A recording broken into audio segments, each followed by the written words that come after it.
guys, I forgot to tell you.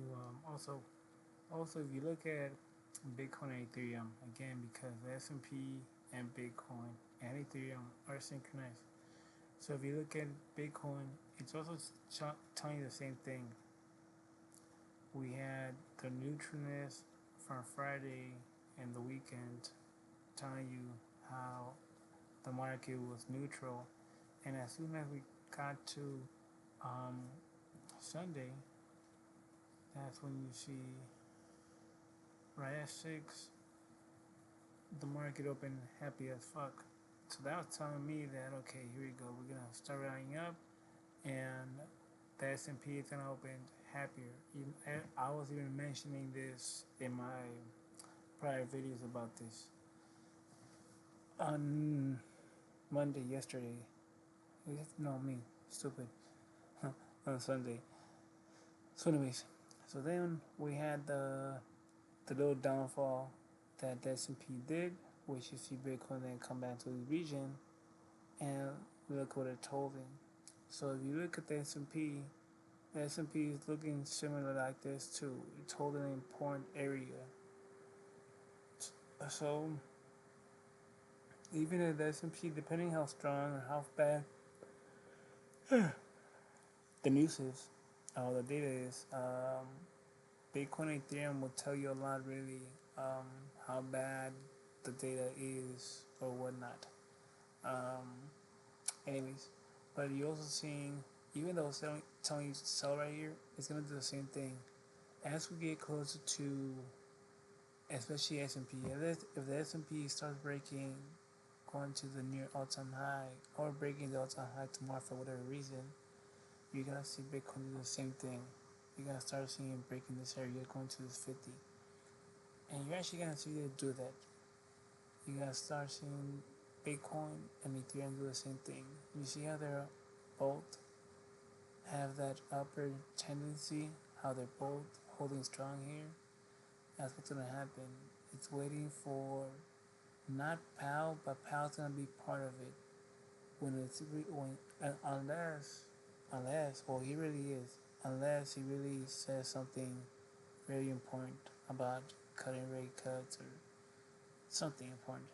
Um, and then after him, it's gonna be the banks, unless we got something really important next Monday or Tuesday. But besides that, like I said, I think earnings comes out for the banks next Wednesday. I could be wrong.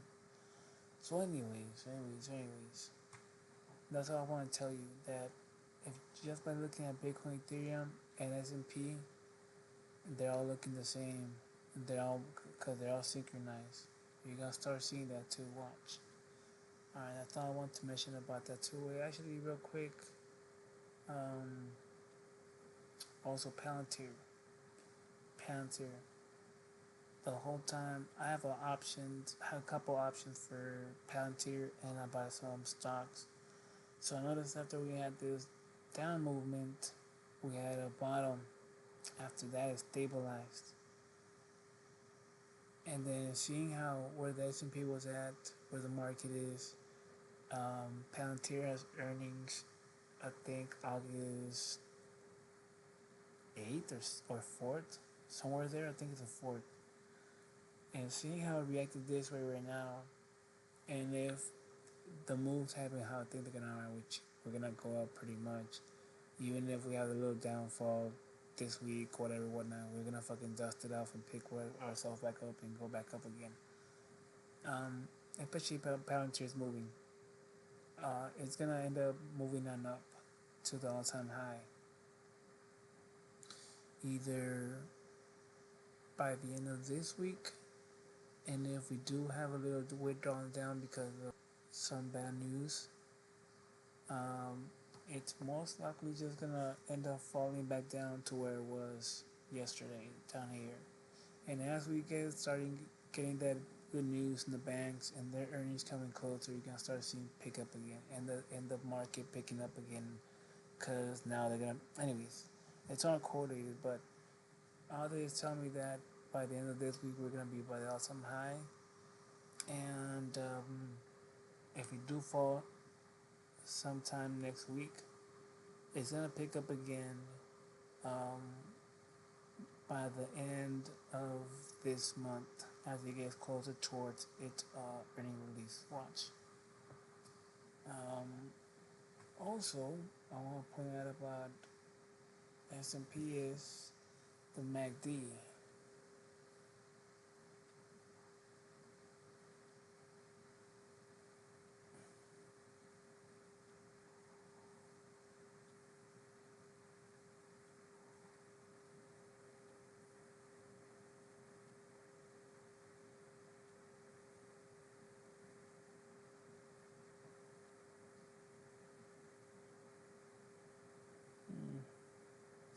Alright, monthly. Let me take this crap off.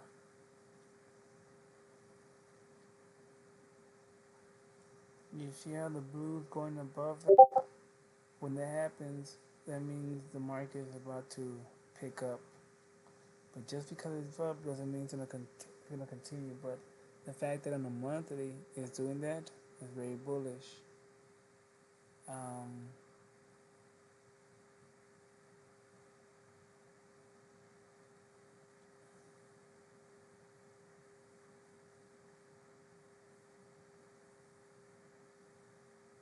this is gonna be our first stop.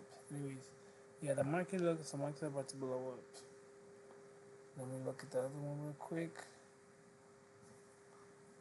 I explained how this works in my other video. This volume is red, blue is up, orange is down. You can see the down movement is getting weak.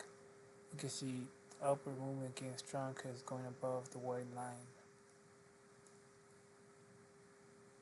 Volume is going down, but the upward movement is still strong, just not that strong of a volume. You go to the daily, volume picking up, downward pressure moment is weak, upward movement is still strong, but not, really making a move. Again, just, strong, but still like weak, not really nothing, or pretty much holding, but weak. That's what I was trying to say. But here, just telling me there's a big move coming, but they need to get below this. They need to get like this right here. Let's see what that happens.